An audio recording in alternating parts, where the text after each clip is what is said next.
পালিয়ে বিয়ে করলে বিয়ে হবে কি হবে না, বা পালিয়ে বিয়ে জায়েজ আছে কিনা। দেখেন, পালিয়ে বিয়ে করা জায়েজ কি জায়েজ না, এক্ষেত্রে বিভিন্ন রকমের মতামত রয়েছে। হানাফি মাযহাবের মত অনুযায়ী মেয়ে যদি অ্যাডাল্ট হয় এবং মেয়ের মাথায় যদি এই বুদ্ধি থাকে যে কে আমার জন্য ভালো কে আমার জন্য খারাপ, সে যদি পালিয়ে বিয়ে করে সেক্ষেত্রে তার বিয়েটা জায়েজ হবে, হারাম হবে না। কেন হারাম হবে না? কারণ একটা অ্যাডাল্ট মেয়ে কোনটা নেগেটিভ কোনটা পজিটিভ, কোনটা তার জন্য ভালো কোনটা তার জন্য খারাপ, এটা তার ধারণা আছে না নাই? যখন আছে না নাই? তবে এই ক্ষেত্রে অন্য ওলামাদের মধ্যে মতামত রয়েছে যে এই বিয়ে জায়েজই হবে না, কারণ এই বিয়েটা হয়েছে আব্বা আম্মার মত ছাড়া। কাদের মত ছাড়া?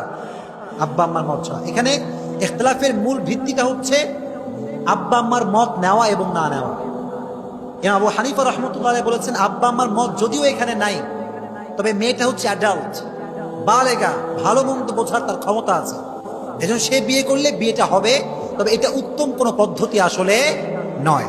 আর একটি মতামত হচ্ছে এই যে আসলে আব্বা আম্মা অনেক কষ্ট করে মানুষ করেছে, কষ্ট করে মানুষ করেন নাই, এজন্য বাবা মার একটা হক আছে না নাই?